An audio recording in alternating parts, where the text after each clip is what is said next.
So right now we're on our way to Taxila. Now, Taxila, so I'm sure most people don't know this, but it was the centre of the Gandhara culture, and actually it is a site of a Buddhist city that was established between 500 BC and 500 AD, and it was a thriving culture, Buddhist culture. Now, given those dates, those of you who are good at history will know that it's the same time as Alexander the Great. Alexander the Great came through Taxila and he stayed there for a number of weeks and was welcomed.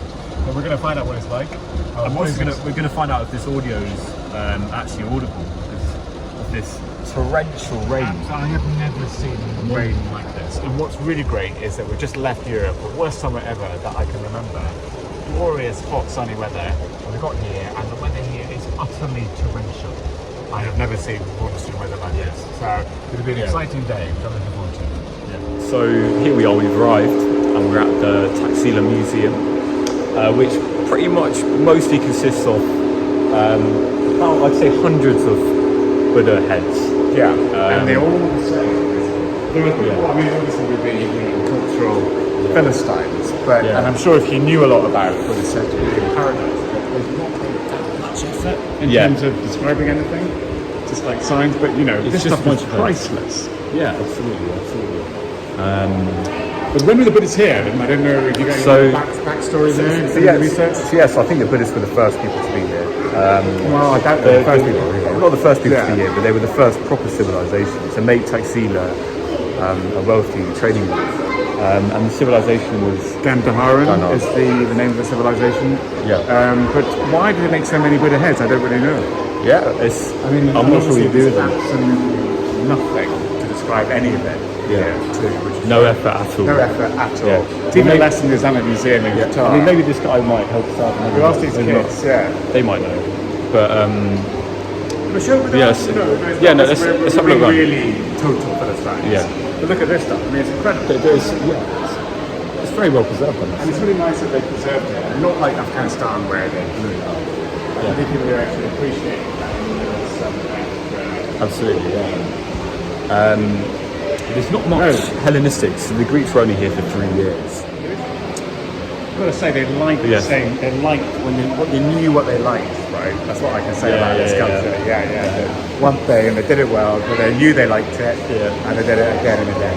Yes, we've just come to the boots pharmacy, toiletry section, and we've discovered an interesting... That's what you need. When you need the loo, what you need is a swastika. Yeah. I'm not sure what you use it for, but it must have some value. So he was coming from Greece thinking, well, I can take these people over, wasn't he? And actually this Taxila itself just surrendered to the rule of the Macedonians because they knew that they could not stand up a fight against them. It's quite a clever thing to do. Intelligent. They knew, why die and be defeated anyway? And we can live and live on. Yeah. And we're sort of guessing that that's the replica of the Trojan horse, namely children's toy. It might just be unlikely to be. Well, it could be. Little toy. Why not? I think it was. Yeah. It's good enough for me. And here we've reached the pinnacle of all relics in this. This is a relic. We don't know what it is, and it could be an eyelash, or possibly a small part of the tooth, maybe. Yeah, but all we know is a sacred relic of the Lord. It's sacred, obviously. Yeah. And what he's doing here, we've got no idea. What his relic's doing here, we don't know. I don't know. Anyway, but there seems to be a lot of relics around the world. Absolutely. It's probably worth noting that all of this was excavated by a British man who came here around 1913. And the Viceroy, he laid the foundation stone originally, and then it's been over 10 years, some guy basically just came here to a country that wasn't his and decided to take over the excavation, dig it up, and probably sell a lot of it in the market. Sotheby's in Bond Street. Right, we're going to go explore outside. What they see the real thing. And a huge amount of stuff here. What they haven't done is made any effort at all to actually explain what any of it is. Well, we'll see you outside. These are the circumstances with the rain. It's the only way to get in. Surrounded by a moat. But this is what we do for you viewers. Here we are actually in Taxila itself. Taxila, and it's raining, and we had a fantastic fun to get in here. We had to cross the river to get here. So we are in what's it called? Dharmakan Jan? That's right. Good thing. Yeah. And It's the main site in Taxila. and we've just seen some Thai people, so but this is actually quite a serious place for Buddhists. And I think definitely there's a relic, one of his teeth. And I've got to say, you've got Buddha's got to have really great and a lot of teeth and really good teeth that they all survive. Because I've been to about 20 of these around the world. So pretty much people from Thailand and Buddhists around the world come here for pilgrimage. Yes.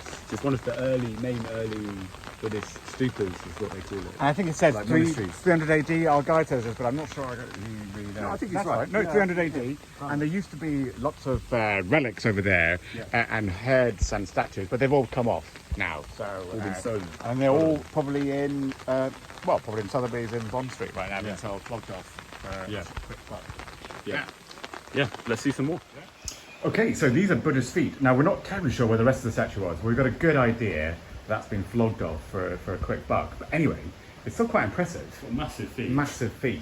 Yeah, and we've just discovered that actually the Buddha's ashes are here. So that makes a lot more sense in the main stupa. A lot of ashes, but that makes some sense. Yeah, and that's the a specific type of tree. I think it's a banyan tree, and Buddha tree.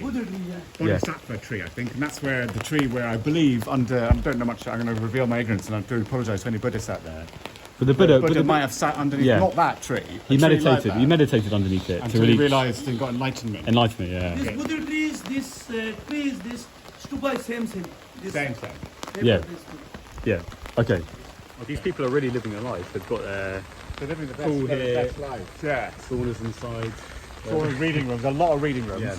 But this is but this is a pool. Not very. Hopefully it's a bit deeper than this. Yeah. But place of quite education. pleasant. Yeah.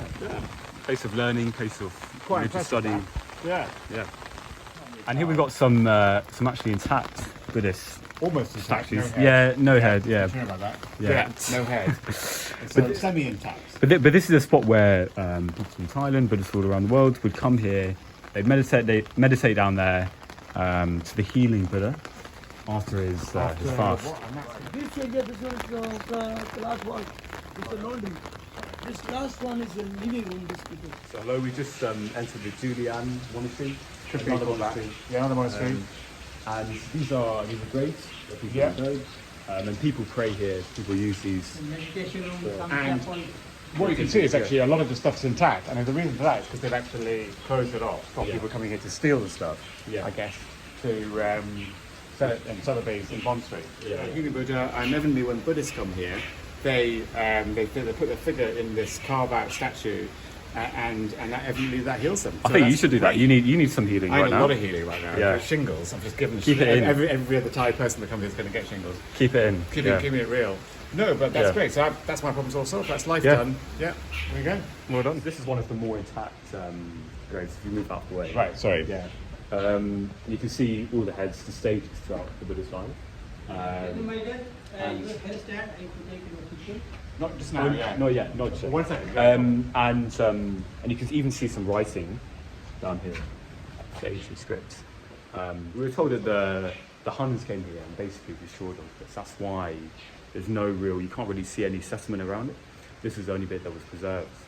The religious site itself. Otherwise, this would have been a bustling traders' town. I've got to say, this is actually better than the last place we went to because things are just much more intact. Yeah. Than absolutely. If we wanted to, we could actually very quickly sort that off and put that in our bag. Very quickly, and we'd be in good shape. Yeah. And the guy was telling us that this is actually becoming quite a big tourist attraction. Lots of people come around, especially Buddhists come around.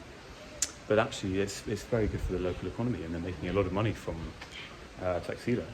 So now we've entered a small chapel here, where actually there's an intact Buddha.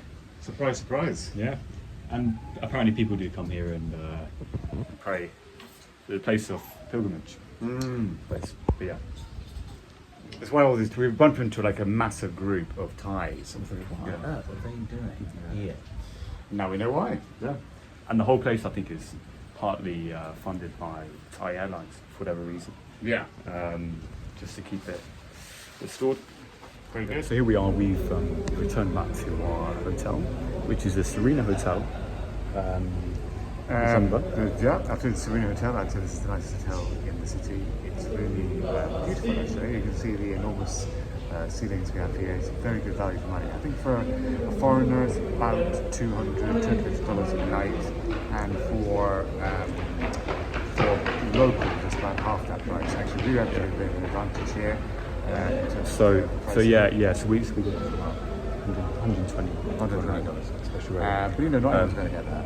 I would definitely recommend this place. And what's good about it, it's got fantastic facilities. Because one thing you've got to remember, it's very, very hot here. And you'll want some place to escape the heat and also be able to go for a swim and maybe use the gym. And that's what this place has to offer. So most places won't have that. And very clean, we've got 5 restaurants. Yeah. And it's owned by the Aga Khan. You may be familiar with Aga Khan, the leader of the Ismaili community. He's invested a lot into Pakistan. He's built a few hospitals around, and he's obviously built this hotel chain. But yeah, so I think we'll leave you here. Hope you enjoyed the trip to Taxila. Try and get less soaked. Yeah, I know, we're drenched, yeah. Thank you for getting to this stage in the video. Don't forget to like, subscribe, share, do whatever you want. But and check out our other videos as well. See you in the next one.